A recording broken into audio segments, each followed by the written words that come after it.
بسم اللہ الرحمن الرحیم۔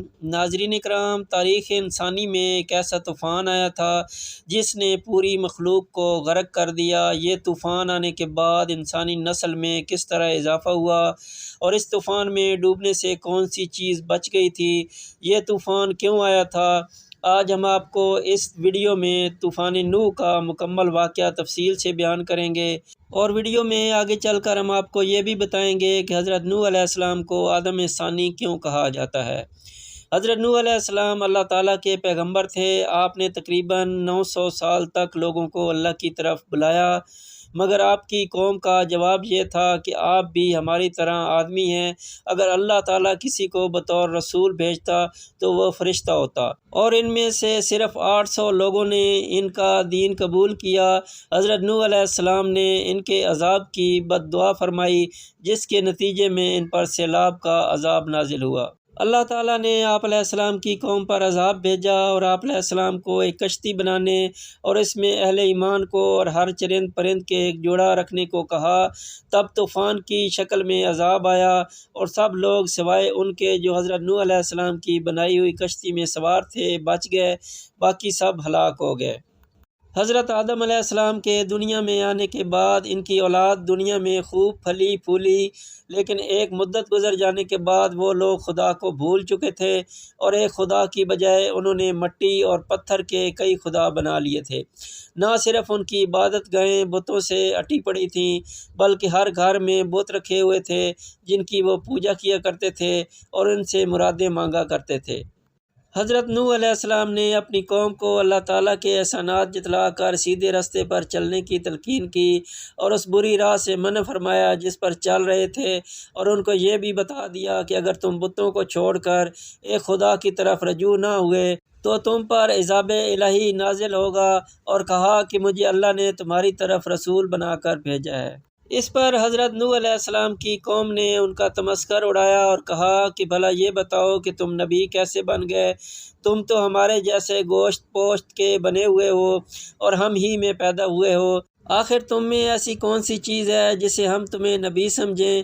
اور اگر خدا کو نبی ہی بھیجنا تھا تو وہ کسی فرشتے کو بنا کر نبی بھیج دیتا۔ حضرت نوح علیہ السلام نے اپنی قوم کو اللہ کے احسانات جتلائے اور کہا کہ تم کو چاہیے کہ ان بیکار بتوں کی پرستش چھوڑ کر ایک خدا کی عبادت کرو، اور میں اس کی تم سے کوئی اجرت نہیں مانگتا، تمہاری ہی بھلائی کے لیے تم کو نصیحت کرتا ہوں۔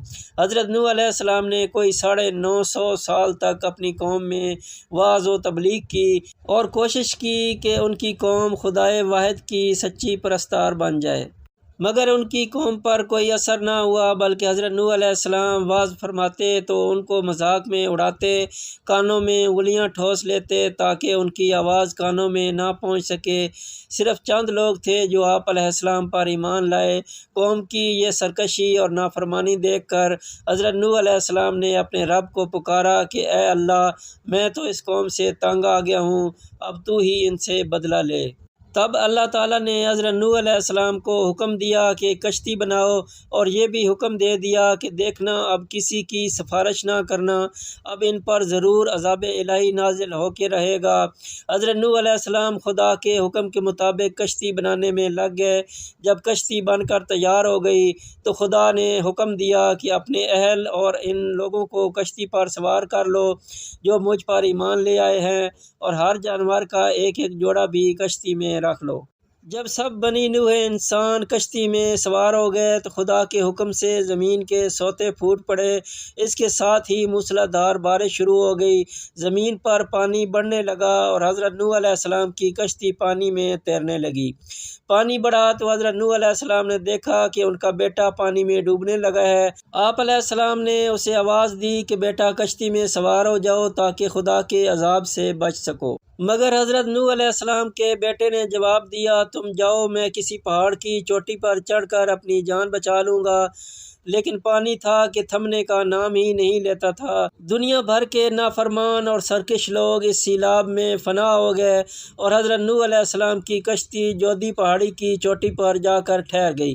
اب خدا کے حکم سے سیلاب تھم گیا اور زمین نے سارا پانی اپنے اندر جذب کر لیا۔ اب خدا نے حضرت نوح علیہ السلام کو حکم دیا کہ کشتی سے اتر جاؤ، تجھ پر اور وہ لوگ جو تجھ پر ایمان لائے ہیں ان پر ہماری رحمتیں اور برکتیں نازل ہوں گی، کیونکہ اس طوفان میں دنیا کے تمام لوگ ہی فنا ہو گئے، صرف چند لوگ ہی بچے تھے۔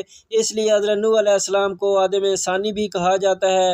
انہی کی اولاد اس وقت دنیا میں آباد ہے۔ حضرت نوح علیہ السلام کو آدم ثانی کے علاوہ شیخ الانبیاء کا بھی خطاب عطا ہوا ہے، کیونکہ وہ پہلے پیغمبر تھے جو انسانیت کی طرف بھیجے گئے۔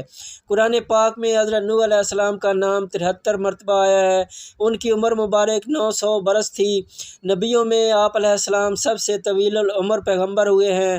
حضرت نوح علیہ السلام موجودہ عراق میں آباد ایک قوم کے پاس نبی بنا کر بھیجے گئے تھے۔ جب بہت واعظ و نصیحت کے باوجود بھی قوم نے سرکشی نہ چھوڑی تو اللہ تعالیٰ سے آپ علیہ السلام نے اپنی قوم کے لیے عذاب مانگا۔ ناظرین کرام، اللہ تعالیٰ نے حضرت نوح علیہ السلام کو جو کشتی بنانے کا حکم دیا تھا وہ کشتی 200 سال کی مدت میں تیار ہوئی، جس کی لمبائی 300 گز اور چوڑائی 50 گز، اونچائی 30 گز تھی۔ جب عذاب آیا تو آسمان سے مسلسل بارش ہونے لگی اور زمین سے چشمے ابلنے لگے، ہر شے غرق ہو گئی۔ حضرت نوح علیہ السلام کی کشتی 6 ماہ اور 8 دن پانی پر تیرتی رہی اور 10 محرم الحرام کو کوہ جودی پر جا کر ٹھہر گئی۔ کئی دن تک پانی اترتا رہا۔ اس کے بعد جب خشکی پیدا ہوئی تو حضرت نوح علیہ السلام نے خسران کے نام سے ایک شہر آباد کیا اور ایک مسجد بنائی جس کا نام سمانین تھا۔ حضرت نوح علیہ السلام طوفان کے بعد صرف 60 برس تک زندہ رہے۔ ان کا مزار آج بھی لبنان میں موجود ہے۔